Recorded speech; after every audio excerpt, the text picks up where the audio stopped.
Hello, everybody, and welcome back to the 3DO Experience, the 3DO retrospective podcast where we talk about all things 3DO Company, the console, and everything in between. I'm Bill, and this is Threk. How you doing, Threk?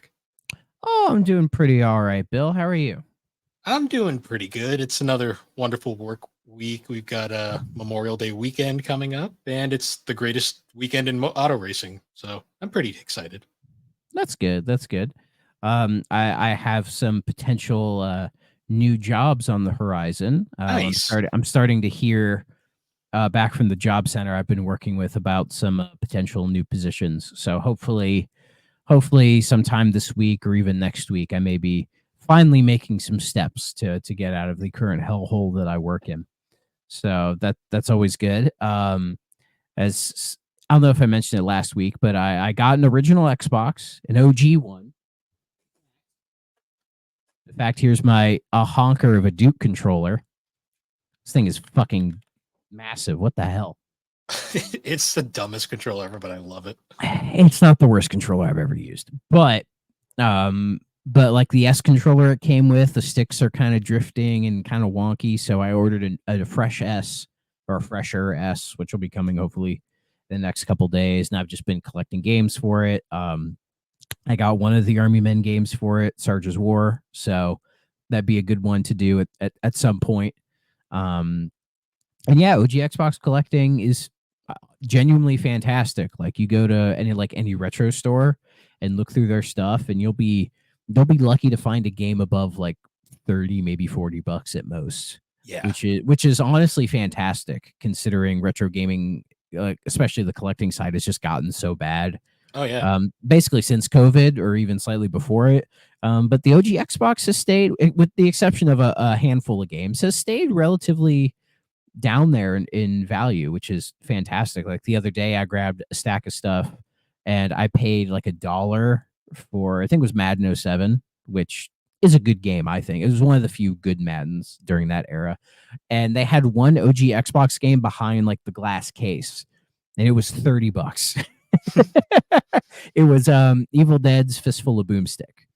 I've heard that's one of the better Evil Dead games. I've been playing it, and it is fun. It's not a perfect game, but it is fun. But it's one of those games that you may need a guide, because there was a couple parts where I've been like, oh, where the heck do I go? And the map they drop you in at the start for like the first handful of missions, excuse me, is a bit like open ended, and it's easy to kind of get lost in it. You know what I mean?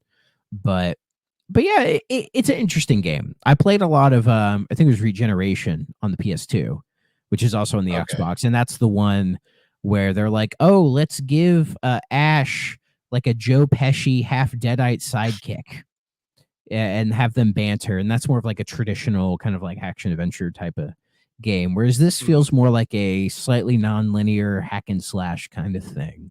I know the one that people didn't like was Hail to the King. That's I believe, the Resident Evil clone. Yeah, that's the one that was Heavy Iron Studios' first game. It's like they did not start off on the greatest foot, but they thankfully went on. They got better. They made the greatest SpongeBob game ever made, and some really good Scooby-Doo games, which apparently the Scooby-Doo games have been going up in price. But for the Xbox, that means they're somewhere in the $20 range. But that's not bad. Did they just do Night of 100 Frights? I think that's the only one they did. Yeah, they did that one. Because Unmasked and all of those have been going up a little bit recently. Yeah, Heavy Iron did that, and then they got the SpongeBob license, and they made Battle for Bikini Bottom in the movie game, and then they went on to make almost every Pixar game like imaginable. They kind of missed their calling. I believe they still exist, but they did kind of miss their calling with not doing more licensed stuff. Well, they came back and did that SpongeBob Truth or Square game, which I do own and I've played, and it plays like Battle for Bikini Bottom, but the story's nonsensical. It doesn't play the same, in my opinion, and it's much more. It's not as 3D platformery as which version did you play? The 360 version. Okay, the Wii version's different, I believe. Okay. Yeah, the 360 version is perfectly fine. It's not a bad game by any means, but of the SpongeBob trilogy from Heavy Iron, it is the weakest one. Oh yeah, by far. But yeah, just I don't know. Heavy Iron should be doing more like licensed kids game stuff, or like just more like 3D platformery stuff. Like that's what they should just be doing. Instead, they're doing like some weird fitness games and co-developing Call of Duty games. oh, that's where they ended up. I don't know how that happened. They did the Grand Tour game for Amazon. Yeah, that was them. Anyways, Um, and apparently they did a different version of the Toy Story 3 game, but not the version that we got from Avalanche. oh yeah, they had they pitched concept. A different one. Yeah. So anyway, yeah, they did Night of 100 Frights, and then Artificial Mind and Movement, or Behavior Interactive, did the other two. Mystery Mayhem and Unmasked. I'll never. That's one of my favorite studios ever. They were Behavior, then they were A2M, and then they went back to Behavior when they realized what A2M stood for. Yeah, and now they just do Dead by Daylight. That's all they do now. And if you look at good for them, I guess. Yeah, because if you look at their like list of games that they've done, it is long, and it's a lot of like random licensed shit. So they made Bugs Bunny Lost in Time, and that's a fucking masterpiece. They made Staff of Kings, the Indiana Jones Staff of Kings, Secret of the Stolen Drums, the Carmen Sandiego game, but some Kim Possible stuff, that Teen Titans game. Yep. Back in the PS2 Xbox days. The Ed, Nettie game. Oh, the Misadventures. Yeah. I played that. They did the PS2 port of Mercenaries 2. Oh yeah, they made Wet. That was them. And it supposedly was one of the supposedly that I believe that was one of the games that got Matt McMuscles fired as a tester. Yeah, I've heard that story, and the game's perfectly fine. It's trying to be more than it actually ends up being, but I've played far worse than that. They did Naughty Bear, which yes, they God did. Fucking damn it, I need to play that game. So I have it, and I played the demo when that came out, and I was like, this game is so fucking ridiculous, but I just need to. That's a gap I need to close at some point in my life, But yeah, like Scalar as well. Oh yeah, I need to play Scalar. I need to play all of those platformers from that era, like all of them. So like eventually I need to do all these Scooby-Doo games. I've played a bit of Night of 100 Frights. If I remember, I wouldn't use the term Metroidvania, but it is a bit non-linear, and that it's like you return to the areas, kind of. Yeah. But yeah, that's a fine game. But OG Xbox collecting, a lot of fun. There's still a couple. There's surprisingly a lot of retro stores around me, and I need to still go to a couple more just to see what they have. Because I haven't bought.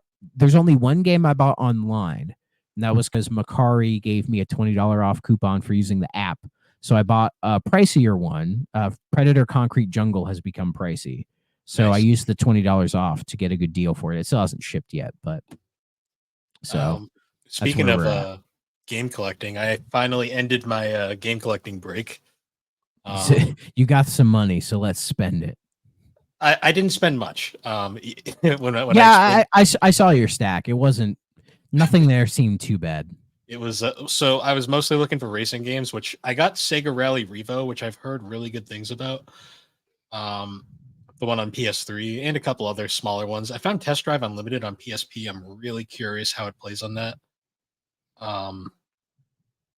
But then as I was leaving, they had a bargain bin that was just full of like $5 games. And I looked in, and right on top, it couldn't have been more perfect. It was literally Haze, Lair, and 2 Human. And I'm just like, it's the holy trinity of shit. I need all 3 of them. Such a very specific window in time when all 3 of those games came out like the same time, didn't they? Lair was the launch title for PS3 that was hyped to shit, and then it a launch title? Oh yeah, because it was supposed to. It showcased the 6-axis and how revolutionary it was gonna be. Oh fucking Christ!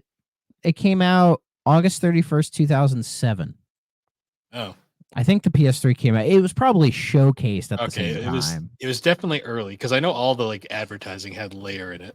Yeah. Let's see. Yeah, Haze came out in 2008, and that was Free Radical Design. Those are the Time Splitters guys, right? Yes, Haze was Time Splitters guys. That was the game that was hyped up as the one of the mini games, the the Halo Halo killer. Yeah, that didn't work out too well. Wait, didn't Free Radical do Second Sight, or They was might. that was a different team? Because I've been playing a little bit of Second Sight because I have that on Xbox. That game is really cool. It says Free Radical did it, but it was published by Codemasters. So I always remember that's a cool game. I highly recommend.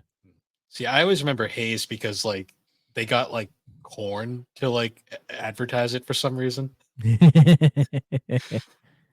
They don't fit with the marketing. Yeah, that was Free Radical. Layer was the one that saddened me because that was Factor 5. You know what the worst part about that was? They were making another game that looked so much more interesting. What was it they were making? I forget. It was a game called Animal War, and it was like this like strategy like tactics game where you just played as a bunch of like animal like anthropomorphic animals, and they were just like it was like just like tactical stuff. It looked like it was going to be really charming and cool, like what Factor 5 was known for. Yeah, there's a Unseen 64 video about Animal Wars. And I'm like, yeah, that could have been something. Because yeah, Factor 5, they had done a bunch of they did the Rogue Squadron games. They did the Indiana Jones Greatest Adventures on Super Nintendo, which was a fantastic Indiana Jones game. The Turrican games, that was them, or like the Atari ST versions or something like that. So they like closed down, and then I guess the owner came back, bought the name back and the rights to Turrican back, and he's trying to bring it back now, I guess. Well, good for him. We'll see what happens. But yeah, Factor 5, it was such a shame because I really enjoyed their stuff. Like growing up with the GameCube, the Rogue Squadron 2 and 3 were some of the must-have games for that system. And then fucking 2 Human. That was also 2008. Which is hilarious because that game started development on PlayStation. Yeah, fucking Silicon Knights. What a mess. That game is like the basically like that game was like Dennis like Dinek or whatever the hell his name was. I think Dyack, Dennis Dyack. Dennis Dyak's Duke Nukem Forever. Is he a piece of shit? I've heard he's whacked out of his mind. I don't know too much. I don't know too much about him. I've never actually looked super deep. All I know is like the whole like suing Epic for faulty code and then Epic suing him back and getting his games taken. Was that during 2 Human? Because there's that lawsuit around 2 Human. Yeah, it was 2 Human and X-Men Destiny, another piece of shit game. Oh yeah. And that's the thing. They did let's see, they did Eternal Darkness, which is a great game. They did the Twin Snakes GameCube remake of MGS1, which is good. It gets a bad rap, but I like it. Ironically, the most controversial part of it isn't even their fault. It was something Kojima wanted. Yeah. They also did Blood Omen Legacy of Kain. Yep. And then Crystal Dynamics stole their franchise from them. Yeah. And also, we can rope this back around. Silicon Knights apparently did the Sega Saturn port of the game we were talking about today. That they did. So in a long loop, we got back to it. And I will say this about 2 Human. If you have an Xbox, like I do, it is available for free. It's a free download because of the lawsuit stuff. Yeah, they legally can't sell it for profit. So yeah, it's there for free if you want it. Crackdown 1 and 2 are as well, but I don't know if that's related. It might not be. I don't think so. Yeah, but Crackdown 1 and 2 are available for free as well. So if you want to play those, go for it. Yeah, I was going to say the only 2 games that got affected by that lawsuit were 2 Human and X-Men Destiny. Yeah, and I've seen like used copies of X-Men Destiny, and it looks like I from what I've seen, it just looks like a bad X-Men Legends game. Yeah, basically. It doesn't help too. That game came out around the same time as Infamous, and everyone made the joke saying Infamous was the best X-Men game ever made. Oh yeah, I've heard that before. But yeah, those 3 games. Oh boy. They were so $5 each. I was like, I can't resist. I need these pieces of crap in my collection. I understand. I understand. I think Haze is technically the best of the three. I haven't played any of them, so I don't know. But I've watched a lot of gameplay, like gameplay footage of Lair. Like it looks like it would be a good game, but I'm told it's just let down by the control and actually like playing the game like lets They it down. apparently patched out the motion controls and gave you the option to use analog stick later on, but apparently it was too little, too late, and I'm not even sure you can get the patch anymore. Well, please let me know. I'll have to see. Report back to the class, young man. Yeah. But enough of that crappy game. We got to talk about a different crappy game, and that's this boy right here. Yep. Oh, Horde. And yes, this is a fatback CD thing, and it's only the one disc is in my 3DO, which is now right up there. I'm pointing at it. Nice. But I think it's because I bought this. This game is notoriously expensive on 3DO physically, but this is if you can see that, it is a PAL version. This title displays in a letterbox format on the 3DO PAL system. I ordered this from Greece. Some random fucking Greece was selling it for like $50. So I bought it, and it showed up surprisingly quick. Like I think it was maybe a week, and I got it. So good job, Greek airmail. You did great. So and of course 3DO is region free, so I played it no problem. You wouldn't even know it's a PAL version. It doesn't even do the weird like 50 hertz thing or anything like that. Everything runs at full speed, so it's good. And as we had mentioned, Silicon Knights did the version Bill is holding, the Saturn cover. Pull that, get a close up on that. What listeners, you gotta let us know which version do you prefer? Like the weird mouth with Kirk Cameron in it, or just that weird drawing on the Saturn of all the, what are they called again? The Hordelings. The Hordelings, yeah. Yeah, this fucking game. There's also like a disembodied. Oh no, he's not disembodied. There's a cow in the background chilling there. He looks like he's about to be disembodied. Bro, it's their favorite snack. Yes, it is. And they're and you'll be bumming when they eat your cow. And speaking of snacks, before we go any further, I found one of these, the Sprite Chill Cherry Limes. So I'm gonna open it and drink it. So Bill, you talk, and I'll let you all know if this is any good. All right. So the Horde is an interesting game. It is one of the first games to be developed by little known company called Toys for Bob. And Toys for Bob is like one of like the underdogs, I'd say, of like gaming. They like went from being like nothing, like this little studio that like just kind of existed and was generally kind of not known about, to like now they're like one of the most like revered studios like in gaming at the moment. I think it's because there's a lot of people like us who want the kind of games Toys for Bob are known for making these days. You know, like there's a big gap now in like the 3D platformer area. And a lot of us, like people who grew up with these games, say in the PS2 Xbox era, who want these to come back. And we've had the Crash trilogy, the Spyro trilogy, Crash 4, you know, and those did fantastically well. You have indie games like Hat in Time, among even the ukulele games as well. Like there is a desire for these games to return. And Toys for Bob seems to be one of the few studios who can do it, like have the ability to do it and want to do it. And so there is that association there. And I'm so glad they got independent of Activision after the whole buyout stuff. Like, I think that's good for them, especially with Xbox being weird with studios. Like, you know, people would immediately be like, is Toys for Bob okay? Like, that's an immediate one they'd be worried about. But well, it's funny because they're independent, but they have a contract with Microsoft to do, I believe the rumor is Spyro 4. At least from the tweets that they've sent out, it feels like they are trying to hint that it's the next Spyro game that they're doing. And with the Xbox showcase coming up in a couple weeks, Will it be there? I wouldn't count on it, but something to think about. Yeah. And yeah, this is weird, man. I can imagine. Well, it's supposed to be lemon lime, but then they throw cherry in there. It's a Sprite that it's more lime than lemon. Like they added more lime, and with the weird cherry, like the cherry flavor, it's like it has a medicinal aftertaste to it, and the cherry tastes like if you've ever been to, I don't know, like a Frisch's Big Boy or something, where I don't know if they do this anymore, but like some places used to say if you wanted a cherry Coke, they would put the cherry in like separate, like they had their own thing.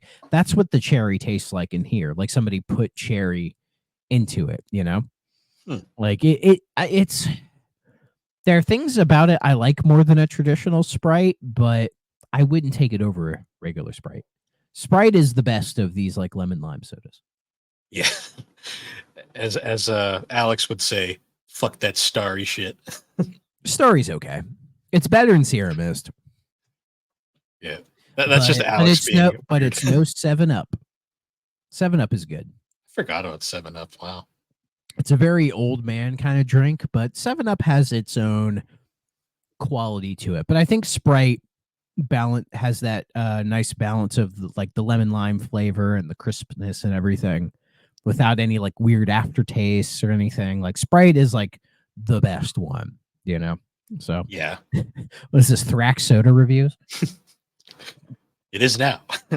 I totally could do it. Sign up for the Patreon and I do so. Yeah.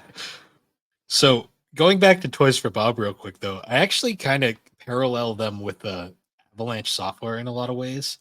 Like, yes, I could see that.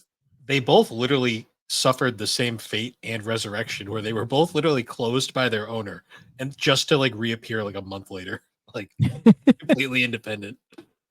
I mean, yeah. And Avalanche, which Avalanche are we talking about? Well, like Avalanche, the Harry Potter Avalanche, like tack. Oh, okay. The Disney Infinity Toy Story 3 Avalanche. Yep, cars, video games. Gotcha. What the fuck's the other Avalanche do? Are they the ones doing that Wonder Woman game, or is that the one we're thinking about? Why the fuck are there two devs called Avalanche? God damn it. It's like how there's two monoliths. Well, one's Monolith Soft, and the other's just Monolith. You know what I mean? But with Monolith Soft, you could just say the Xenoblade guys. Right? Yeah, so there's Avalanche Software. That is the one we're talking about. Then there's Avalanche Studios, and they did like the Mad Max game, the Just Cause games. They're working on Contraband. Those guys.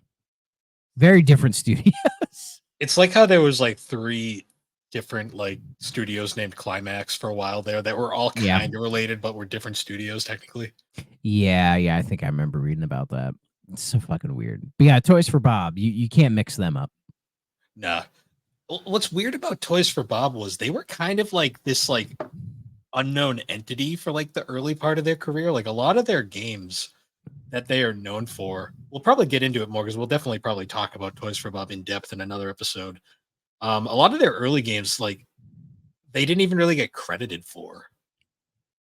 Yeah, and like a lot of people would probably say their best game is a game called Star Control 2, which is a completely different game than what you would expect someone like them to make. And a few people I know who know about the 3DO have talked very highly about Star Control 2. So that'll obviously be in a future episode. They also made a side-scrolling platformer, like kind of getting into their earlier platforming days, called Pandemonium, which most people think Crystal Dynamics made. Well, they published it, and I believe Crystal Dynamics published all their early stuff. They did. Crystal also made the sequel, which is where the confusion comes from. Yeah, and if you see, there is the Crystal Dynamics logo right there at the top. So they did publish the Horde as well. So it's kind of connected. But you also look on the back and you can't find like anything that says made by Toys for Bob. I'm looking, man. Like I looked all around the Saturn case. Like they don't even really have like an opening like title card. Oh yeah, they didn't. because their logo wasn't introduced till like 2003. So do you think Crystal Dynamics owned Toys for Bob for a little bit? I don't think they own them. I think they just had like they were kind of like Toze, where like they just don't use their name on anything. Yeah, it must have been, because even looking through the manual, like I don't even see like credits in the back. Shockingly enough, there's the number for the Crystal Dynamics Game Tips Hotline, which I should try calling that. See what happens. One thing that's really funny about the back of the Saturn case, aside from the fact that whoever previously owned this cut out the barcode, which is interesting. That's surprisingly common. It's probably a resale thing, but yeah, like I've seen them where they just punch holes in it. If you look closely, there's actually the 3DO Game Pro rating is on the back of the case for whatever reason. I love that. That's amazing. So yeah, Toys for Bob might have been, as you said, like to say, one of those weird like ghost studios that didn't have an identity for a while, and maybe their close tie with Crystal Dynamics kind of just allowed them to sort of just kind of exist in this weird sort of spot. You know what I mean? Yeah, I mean, because to be fair, most people, the first time they ever heard of Toys for Bob was Skylanders. Yeah, and they had existed for many years before that. I mean, hell, they developed I think one of the more like notable cult classics from the PS2 era, a game called Disney's Extreme Skate Adventure, which is just Tony Hawk but with Disney characters. And I played it. Bill, did you play it? So I played that one, and I played the awful one that also was a sports game, not made by them, with the weird Rastafarian announcer. See, I don't know what the one you're talking about there. That's for the better because it's awful. Fair enough. Is terrible. Yeah, because Extreme Skate Adventure is just like the Tony Hawk like 3 engine, but you're like Buzz Lightyear in Andy's room, and of course all of us were like, oh hell yeah, give me that. Yeah, there was still a super fun game. And there's like kids in it. Like they did some weird contest back in the day where like I guess they had just had a bunch of kids who were skaters could be in the game.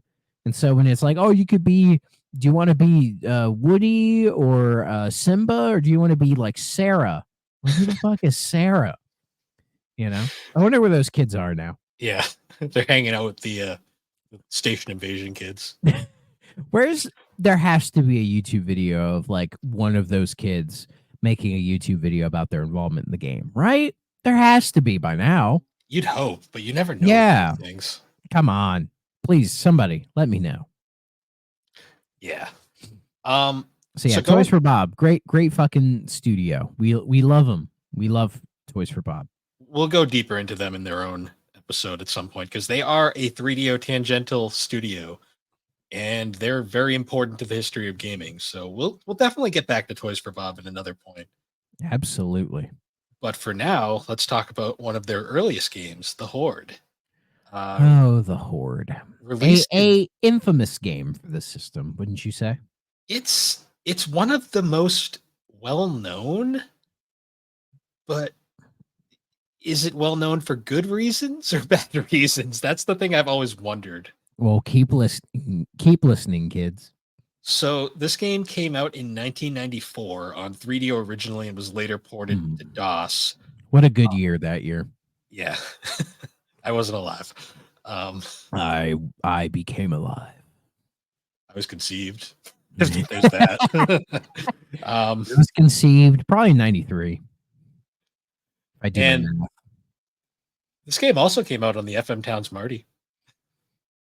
Oh, good. I'm good. Our Japanese listeners can hear about their favorite FM Towns game. Yep. And the Sega Saturn in 96, which is probably the most common version of it now, oddly enough. Yeah, probably. It's weird there's not a PS1 version of this. Yeah, it is. I guess I think Crystal Dynamics had a partnership with Sega initially because there was a ton of Crystal games that got sequels. Like there were originally 3DO games and they got sequels on Saturn only. That is true. That is Like true. Total Eclipse had Solar Eclipse, and then Offworld Interceptor also had a sequel on a Saturn as well. Yeah, very very strange. Very strange. So describing this game is interesting. It's like a weird hybrid of strategy meets hack and slash meets city builder. As I call it, Kirk Cameron's Minecraft. Yeah, kind of. It's one of Yeah, so those. so we should get that out of the way. So as you can see right here, you play as Chauncey. Chauncey. And he's played by Mr. Kirk Cameron right here. And for those in the audience who don't know, Kirk Cameron was a former child actor. He was most known, I believe, for Growing Pains. Mhm. And his little sister, Candace Cameron, is known as DJ Tanner on Full House. And, and they had their success. But at some point in his life, Kirk Cameron went from trying to be some kind of an actor or whatever to instead, well, he still is a bit of an actor, to becoming a born again Christian. And so that is what he's known for these days, is being one of those like kind of evangelical types, doing the whole, like Christianity's the best thing ever. Jesus is cool, dude, like that thing. He's known infamously for, if any of you follow bad movies, a movie called Kirk Cameron Saving Christmas, a god awful straw man of a fucking movie that, like, discovering it in my raging atheist days, ooh, oh boy, oh boy, it was watching it now. It's hilarious because yeah, it's very bad. But we're not here to debunk religion or anything. But yeah, that's sort of what he's known for these days. But today he is known as Chauncey in the Horde. And then the guy who's the chancellor is a guy by, I guess, by the name of Michael Gregory, who's had Michael a Gregory. he's had some roles in like Beverly Hills Cop and RoboCop and all that, and he reappeared in Cyberpunk as Yep. as Victor Vector, or Dr. Vector, who is, if you've played Cyberpunk, he is one of the main characters in the game who's helping you out. I believe he's the doctor, the cybernetic doctor. He also had a brief period where he was an anime voice actor. That is true. So he was in Cowboy Bebop, Ghost in the Shell, Mobile Suit Gundam 0083, and Trigun. So, along with some other obscure shit. Oh yeah, but he's been around in a lot of little things, Yeah, and he is, as they say, he's the chancellor. Is the chancellor? I don't know if you can see it, but that guy right there. It's hard. It's hard to see. He's not the king. No. That's the king. The chancellor is, he kind of like the king mediates sort of what's going on with Chauncey to the chancellor. He's got a voice that you've definitely heard at one point before, but you just can't exactly put your finger on it. Exactly. He's one of those guys. And I don't have a clue on who the king was, unless Moby Games knows, and I don't. So I'm curious to who played the king. A guy named Michael McCarthy. And his credits, as far as I know, on Moby Games is just the Horde. So they all the budget went into those two, and then they just hired some guy off the street. Most likely. Yeah, and he's not coaching the Dallas Cowboys. I can say that much. Yeah. So yeah. So the opening cinematic for this game is like essentially just one giant FMV, and it's amazing. Oh, it's hilariously awful, like in like the best way possible. Like it's just stupid. Like the entire thing. The set looks like a high school medieval play. Like that, just that real cheap shit, like cardboard walls where they paint stones on it, and like and there's a big feast happening and like the king is telling jokes. He's cooking, man. He's cooking hard, and like Chauncey is like serving, and he's got like shit in his mouth, and all that. And then the king just starts choking because he's had too many turkey legs and is laughing at whatever jokes he's saying about some peasant. Who cares? And he starts choking, and then Chauncey sees this and starts doing the Heimlich, right, to save him. And at first, the chancellor and everyone is like, "Oh, he's attacking the king! Kill him! He's attacking the king!"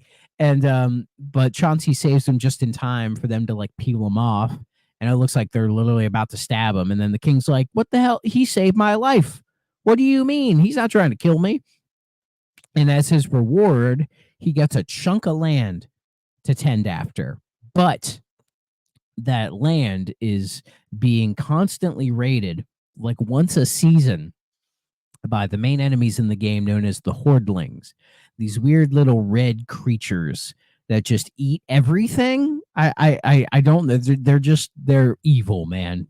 I mean, they're red. They're freak. They're like shitty gremlins, basically. Like it's the obvious, I think, inspiration for them. And so that's the game where you have to build up your town, or the town kind of builds itself up. You're just kind of like maintaining it and trying to build up fences or whatever to defend it. And then you get a certain amount of time to do that. And then the Hordelings come and attack, and then you have to kill them.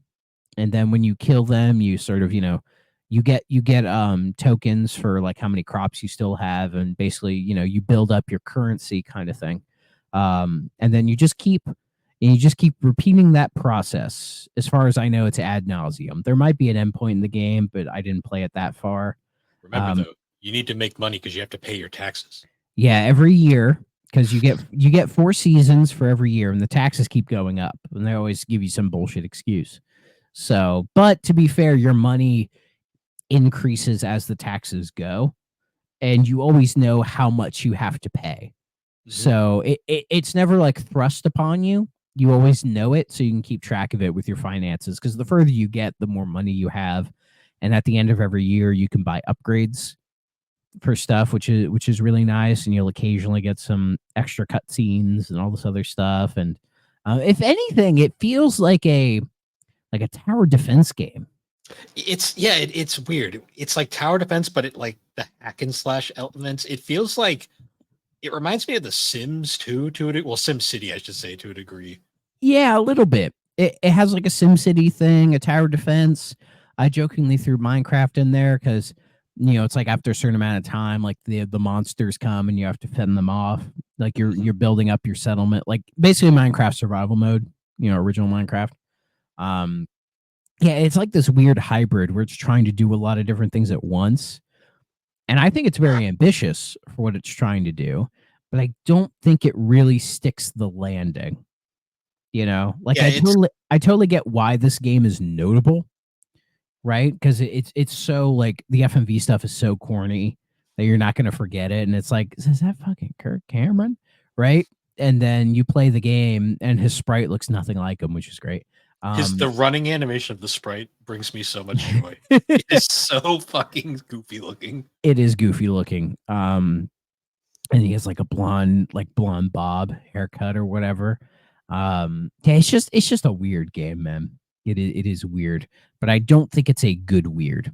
No, it is very much a case of like a developer had an idea, but just didn't have a full concrete plan for said idea.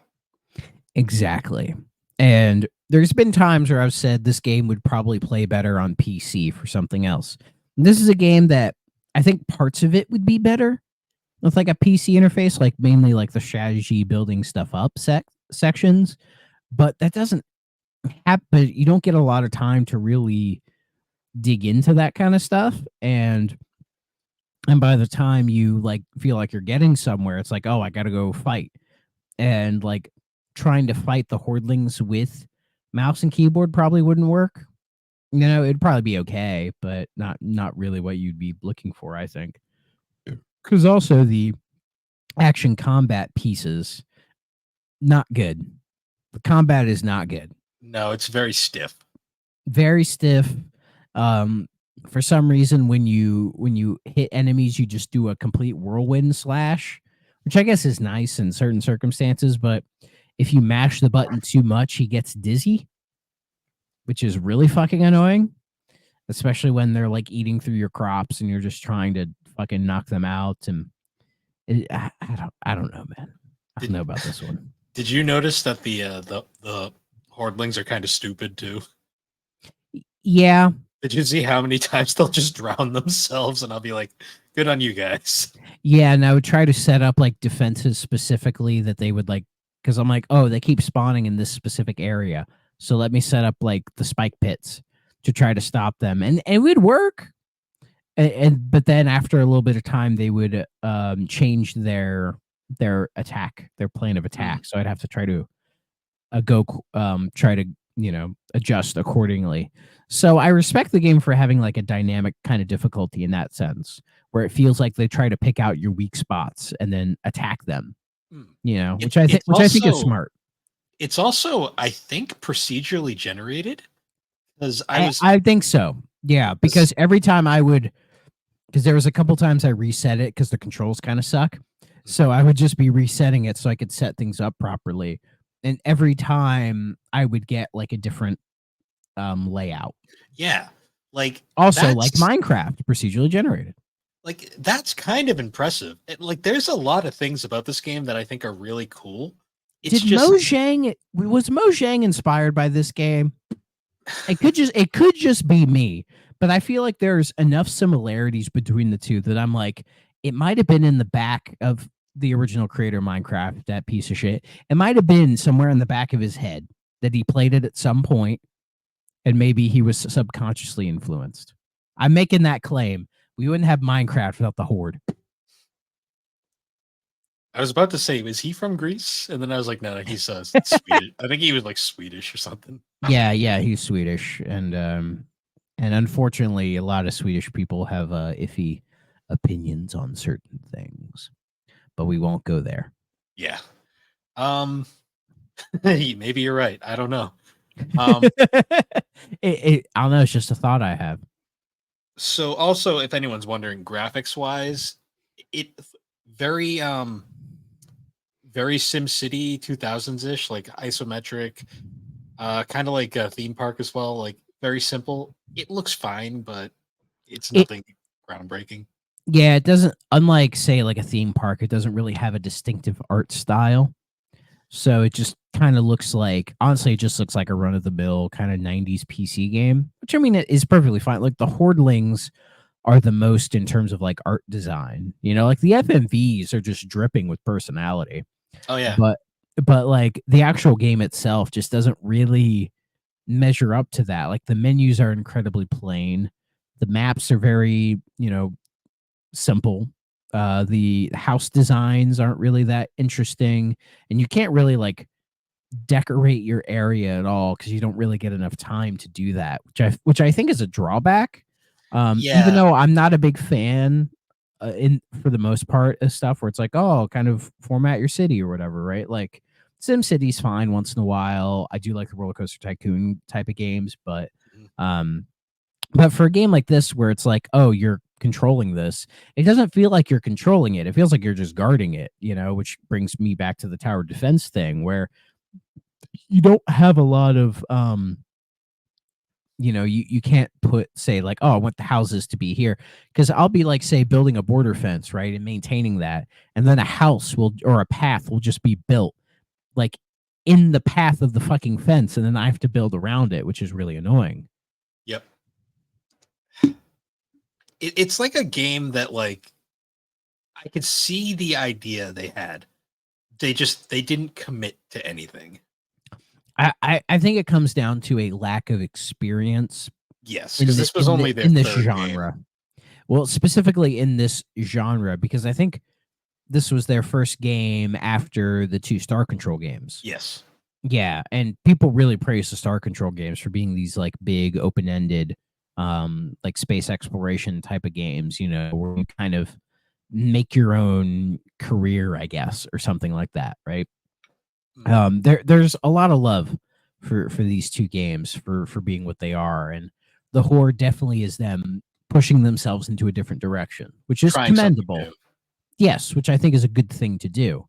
But it felt like they tried to take some stuff that they had learned from Star Control over to here, but then they realized that it's just trying to condense that type of stuff into this just wasn't really gonna work.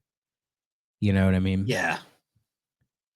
And I haven't played Pandemonium, so I don't know how good or not good that game is.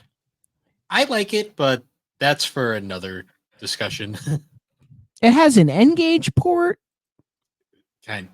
Sure. Actually, N-Gage, that might be all right. The N-Gage was actually better than people give it credit for.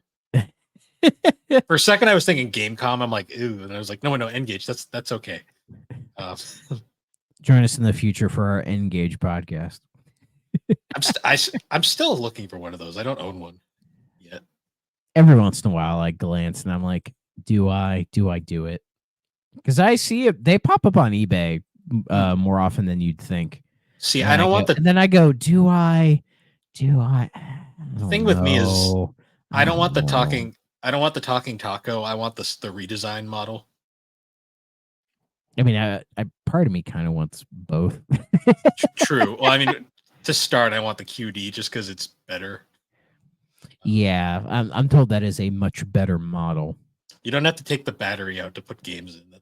That's like the main reason. Yeah, which is very nice. One other point on the graphics. This is just kind of something I thought I had while playing. When I was playing this game, I was like, this is what would happen if Farmville went mad. Like Madville. Kind of. Because the Hordelings, I like their designs. Honestly, like, I kind of wish this was like a horror game because I feel like they would be really good in like a cheesy horror game. I just think the concept for the game is there. And like we get so many remakes these days. This is a game I would like to see like a modern dev like remake from like what we know of how to combine action and strategy games together. You know, like I think this idea could be done better now. So before we move on to reception, I did want to bring up, I found a couple trivia matters about this game. I couldn't find any confirmation if they are true, but I've seen multiple sources mention this. Apparently Jim Carrey was supposedly gonna be the original actor to play Chauncey at one point. I could see that. He had two choices. It was either he signed on this or he took an incredibly risky movie deal. He took the movie deal. Yeah, because it was around that time. Like I think In Living Color, I don't think it ended yet, but I think his stint in Living Color had ended. According to this, the said movie was Ace Ventura. So I think he made the right choice. Yeah, I was looking it up, and it was like, Ace Ventura came out February 4th, 1994, and then the Horde came out March 8th. So yeah, it would have been around that same time. Speaking of mildly controversial figures, apparently Michael Richards was also supposedly involved with this game at one point. Oh man. God, man, it was either that or Seinfeld. No, so apparently the reason wasn't Seinfeld out at this point? Yeah, he was already, and that's what he was known for at the time. Yeah. Before his unfortunate incident. Well, that was quite a few years after this. Yeah. I watched that South Park episode last night, so that's why it's fresh on the brain. He'll never live it down. No, he won't. Neither will Randy. But no, but not to get too off topic, but I think Jerry Seinfeld is starting to have his own downhill slope recently. I'm sure. Have you seen stuff for that Pop-Tarts movie? I saw like a clip of it. And I went, nope, I'm good. Because it's clear to me, I'm going on a tangent. It's clear to me that him doing this Pop-Tarts movie is him trying to be a response to like the Barbie movie, which says to me he totally misunderstood why the Barbie movie exists. And him trying to be like, oh, comedy's getting too what's the deal with woke comedians or whatever, right? He's going down that road, and it's like, bro, you're like one of the most milquetoast comedians of all time. Like, people would have considered him woke at a certain point in his life, and I think he is the unfunny part of the thing he's most known for. Seinfeld. Well, he's not he's not why Seinfeld is funny. Nowadays, I think the thing he's most known for is the B movie. I'm not gonna lie. I don't think some people realize that's him. True. That's yeah. true. And he did that like weird commencement speech where he was trying to do like riffs on like Frankenstein at like a college commencement speech, and it's like, bro, like this isn't the place to try new jokes. But I thought that was like, oh, that's just dumb. I don't know. Jerry Seinfeld always rubbed me the wrong way, but he's no, I don't know. That's a show that works as an ensemble cast anyways. Like, you need all of them. It's a great show, but I think why that show is so funny is Mr. Larry David is why it's funny, because if you watch Curb Your Enthusiasm, you see the obvious connection. And the Curb Your Enthusiasm Seinfeld reunion episode is fantastic. True. So tying it back to the Horde now, somehow, reception wise, this actually kind of surprised me. This game was pretty well received overall. I guess for the time, like looking at it now, we can't really see we can't see it the same way I guess people did back in 94, but like this game got like 4 to 5 stars, 90%. The lowest ranking I can see is Famitsu gave it 30 out of 40. Yeah, and I think it was in this era, they could tell it was ambitious and another example of trying to push games forward and do something new. And I think people respected that, and it's adequate. It does what it advertises doing. I find it funny. One of the reviews says it has excellent acting. It sure does. Man, your bar must be really low, my guy. And it says, gameplay combined with twisted humor should make this a winner. I don't know if I'd say it's a winner, but I'll give it credit. It's not a loser. I can say that. It's not a loser. I'll give it credit. Everything functions. Oh, yeah. Like, it's not a game that, like, you're going to just run into cheap bullshit or, like, broken gameplay. It's just a game that's, like a lot of 3DO games we played, is unfortunately kind of dated. I will say, I think some of the hit detection and the actions bits can be off, especially when you start getting like the big hordelings, the ones that take like 10 fucking hits to kill. Like, those can be a pain in the ass. And I think when you're doing the management sim sections, setting things up, the controls in that are like kind of bad. Like they're like, I was trying to set up the fence and it was just giving me way too many input error mistakes, setting up the fence, and the game doesn't really doesn't explain the game at all to you. So you need the manual to know what the hell you're doing. It's just that you can like, the game doesn't tell you that, like, oh, you can plant trees, and when those trees grow, you can dig them to get some extra money. That you need cows to graze, so that those are essentially investments to get more money down the line. The game doesn't tell you any of this shit.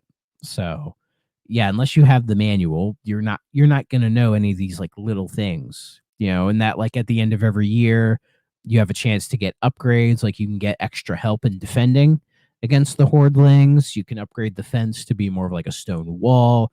You can like get all this like kind of weird stuff to help you out. Like, I imagine this game probably has a shocking level of depth to it for what it is. Like, I only put a couple hours into it, but I could tell that each time I was getting somewhere, and I was starting to kind of figure it out. You know what I mean? Yeah. It's I don't want to say it's a bad game.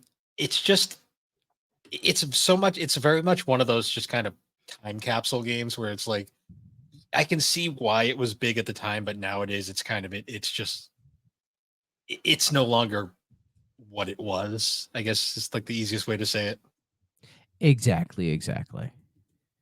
I put it in the same category, say like Alone in the Dark, although this is more functional than Alone in the Dark.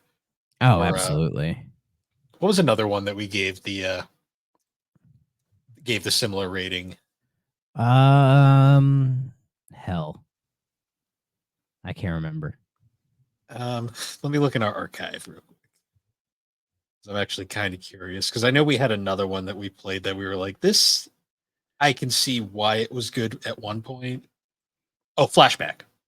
Yeah. I'd say this is better than Flashback. This is held up better, I'd say. Flashback is just an unfortunately dated game at this point. Yeah, for sure. One other thing before we do, okay, must play, stay away. What were your thoughts on the music and sound? Me. I found it to be just kind of bad. Generic, just kind of generic, like burn, whatever. Like Yeah, nothing that crazy. Like they didn't go in on the whole medieval music thing, which I thought would have been cool. That would have been a nice little touch. But they yeah. didn't. They didn't do that. They didn't do that, and they didn't do something like super outlandish that just makes me kind of like it, like a lot of other 3DO games seem to do at the time. Yeah, because you can uncover. I think even we've uncovered a lot of surprisingly good like '90s jams in these games. I mean, Like this is Icebreaker. I still go yeah, back like to Icebreaker. like there's a lot of weird music and like sound design throughout like this era because it was really when developers finally were able to use CD quality audio. Hmm. Like that was becoming the standard, so they could really start fucking around and doing like just crazy shit. And this game just doesn't take advantage of that, which is a shame. Nah, it's an unfortunate thing. Um, so I guess now going to must play, okay, stay away. Any I'm memory manager? Well, I played the Saturn version, so There is like a new and load game, but no memory manager. okay. Um, yeah, I could save on Saturn, so I guess there's that. Yeah, I mean you could save on 3DO. So Um, curious, does that have a rating on it by any chance? oh, this guy? Yeah. Uh well, it's the PAL version, so I don't believe so. So they don't even have 3DO's weird rating system. I mean, it might have been in the long box version, but True. the long box NTSC version is very pricey these days. Yeah, it is. It is not worth the money. I can safely say that. Yeah. All right. So must play, okay, stay away. I'm gonna go back to this old one we've done before and say respectfully stay away. I'll give it an okay. And okay. Yeah, it's not a stay away kind of game. Like I don't think it's terrible. Like if you want to play it, go for it. There are far worse games to play on the True. 3DO than this. I mean, heck, if you want to dig into the 3DOs like a library, this is probably one of the games I would probably give you in not the short list, but maybe like a longer list. Like after you play these essential games, then I would say, yeah, go for this. Why not? It's okay. It's a unique little thing. You probably will never forget that you played it, but it won't be a game that you fall in love with. There probably are Horde people out there. There are Horde defenders. There might be some in the comments below, maybe. Yeah, like all those Wing Commander fans that were mad that I didn't like the 3DO version. Well, Wing Commander does have a strong cult following. It does. So thanks to everyone who watched that. That was very nice of you. Yeah, the Horde, it's perfectly fine. It's okay. I wouldn't say it's one of the better games in the library. And when we get to eventually rank or do the tier list for all these games, it'll be fun to put that one somewhere. I'm not sure where it's gonna go. I feel like that one's going to be debated a bit. Yeah, I have an idea of where it will go, but we'll save it for later. Yeah. All right. So next week, well, probably not next week, but the next game I think we should cover. I was thinking maybe we do an easy one, and maybe like we'll do a fighting game again. Which one you thinking? I was thinking maybe we talk about Street Fighter finally. Yeah, let's do Street Fighter. I think that'd be an easy one. Yeah, make it easy. Yeah, give us time to plan out something else in the meantime. But yeah. So once again, guys, thanks for joining us on the 3DO Experience. You can find the 3DO Experience on all the major podcasting platforms, particularly Apple Podcasts and Spotify. You can also find the podcast on YouTube with video versions, I guess. And you can follow all of our links at linktree/the Barber Who Games, or you could join us on the GNC Podcast Network Discord server where we can talk all things gaming, collecting, 3DO Experience, Geek Addicts, talk gaming, anime, or just general nonsense. And with that, everybody, we will see you all later. Bye-bye.